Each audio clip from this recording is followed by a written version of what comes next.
कालिदास के विरही यक्ष, यानी कि कालिदास कौन थे? कालिदास भी बहुत पुराने समय के एक कवि थे।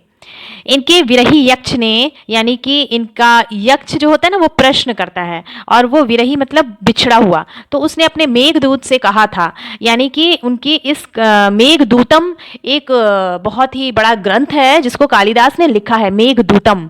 ठीक है, तो मेघदूतम में विरही यक्ष है, तो उसके बारे में ये बता रहे हैं कि उसने मेघदूत से कहा था, वेत्रवती यानी बेतवा नदी को प्रेम का प्रतिदान देते जाना, तुम्हारी वह प्रेयसी तुम्हें पाकर अवश्य ही प्रसन्न होगी। यानी कि बेतवा नदी को प्रेम का प्रतिदान, यानी कि प्रेम करना और प्रेम में उसको कुछ ना कुछ देते जाना, तो गिफ्ट में, तोहफे में।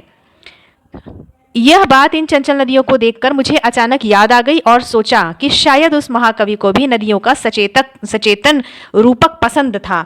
यानी कि उस समय भी जो कवि और लेखक हुआ करते थे उनको भी नदियों का ये जो रूप था वो बहुत पसंद था। दरअसल जो भी कोई नदियों को पहाड़ी घाटियों और समतल आंगनों के मैदानों में जुदा जुदा शक्लों में यानी अलग अलग रूपों में देखेगा वह इसी नतीजे पर पहुंचेगा। यानी कि कोई भी इंसान पहाड़ियों पर नदियों को बहते हुए देखे और मैदानी इलाकों में बहते हुए देखे तो उसकी जो फीलिंग्स है वो अलग होगी और निश्चय ही वो इसी नतीजे पर पहुंचेगा।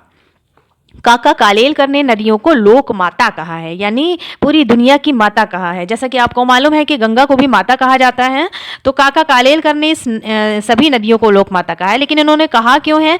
क्योंकि आपको मालूम होना चाहिए कि नदियों के पानी से, नदियों के किनारे बसे हुए सभी शहरों में जीवन दान मिलता है, पानी मिलता है, और पानी क्या है? वो जीवन है, पानी ही तो जीवन है। किंतु माता बनने से पहले यदि हम इन बेटियों के रूप को देख लें, किंतु माता बनने से पहले यानी इनको हमें नदियों को माता बनाने से पहले अगर हम इनको बेटियों के रूप में देख लें तो क्या हर्ज है।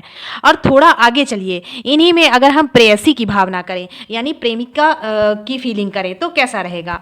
ममता का एक और भी धागा है जिसे हम इनके साथ जोड़ सकते हैं।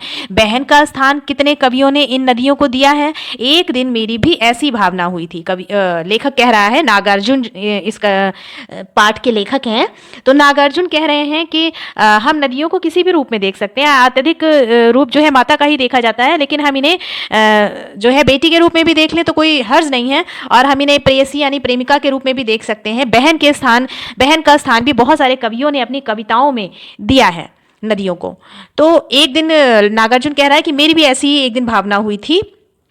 थोलिंग, ये क्या है? थोलिंग। थोलिंग जो है वो तिब्बत की एक जगह का नाम है। तो थोलिंग यानी तिब्बत की बात है। मन उचट गया था, तबीयत ढीली थी।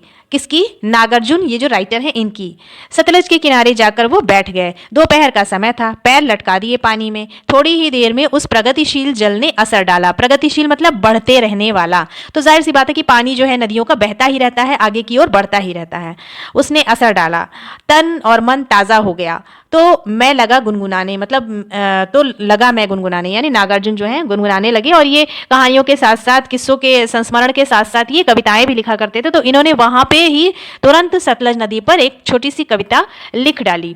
बच्चों, जाहिर सी बात है अगर हम कहीं थके हुए हैं या कहीं भी पानी में पैर डालते हैं तो हमें बहुत अच्छा फील होता है। जैसे कि आप लोग मिर्ज़ापुर भी गए थे, वहाँ आप लोग घूमे हैं, तो पानी में पैर डालने के बाद बहुत ही अच्छा लगता है। तो वहां पर उन्होंने ये कविता लिखी, जय हो सतलज बहन तुम्हारी। हाँ, सतलुज नदी को इन्होंने अपनी बहन कह दिया। लीला अचरज बहन तुम्हारी, हुआ मुदित मन हटा खुमारी। खुमारी मतलब थकान, मुदित मन मतलब मन अच्छा हो गया, उल्लासित हो गया, खुश हो गया। जाऊं मैं तुम पर बलिहारी, मतलब तुम्हारा कितना थैंक्स करूं, तुम्हारा कितना एहसान है। तुम बेटी, यह बाप हिमालय। ठीक है, तुम बेटी हो और तुम्हारा बाप जो है वो हिमालय है। चिंतित पर चुपचाप हिमालय, चिंतित अवश्य है लेकिन हिमालय पे बहुत शांति है, चुपचाप है।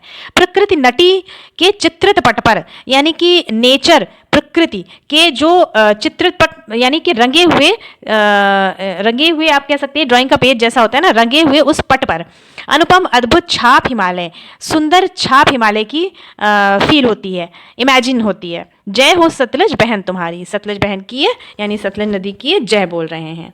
तो यहाँ पर आपका पाठ समाप्त होता है।